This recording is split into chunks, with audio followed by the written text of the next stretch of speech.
A very good afternoon to you, sir. Thank you so much for joining us on News Today. Thank you very much, Elisa. Good afternoon and good afternoon to the viewers. Selby, look, please paint us a very clear picture. What was the extent and impact of the outbreak in the province?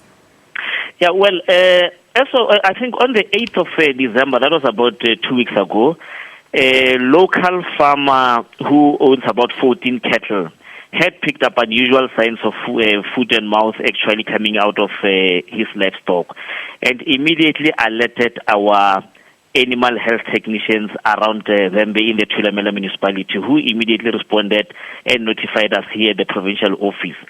That was when we detected that indeed it was foot and mouth that had initially affected 14 cattle. We activated, we had a very comprehensive, we put together a very comprehensive outbreak response team that went on site.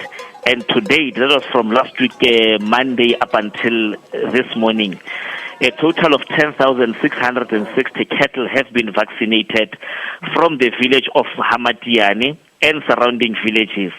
So our outbreak response team will remain on site and to make sure that even throughout this festive season, we do monitor the situation to make sure that we have eradicated, we have uprooted the foot and mouth. All right, look, Selby, how is this now going to affect the beef sales from that province in particular? How is it going to affect the beef sales in the province? Well, I'm sorry I cannot hear you properly, but you're talking about the beef. Yes, Selby, I'm talking about the beef sales. Yeah, that is the reason why you saw us actually moving all around to make sure that we have the situation under control. And I can put it on record that we are satisfied, we are convinced that there is no foot and mouth as we speak.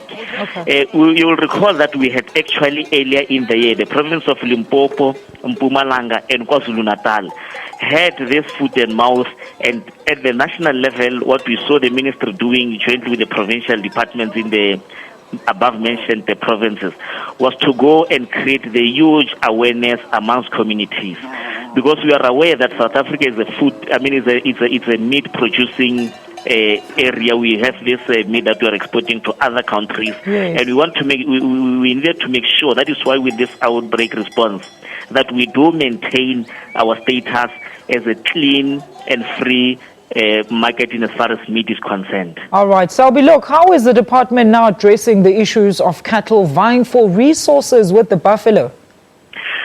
Again, it comes to the community mobilization that we had to do. Last week, what we saw, the minister came down here to the affected villages, that was last week, Wednesday.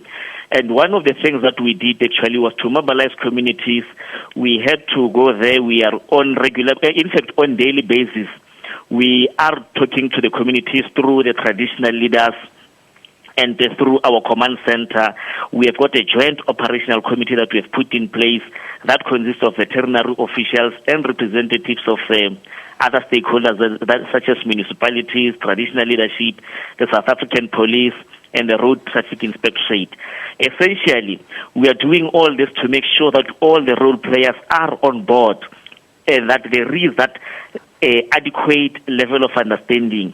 As you will recall, that area is very, very close to the Kruger National Park. Yes. And with this current drought situation that we have in the province, we suspect actually that, in fact, not even suspect, our preliminary indications are that there might have been an increased possible contact between the cattle and the buffalo due to limited grazing and water resources.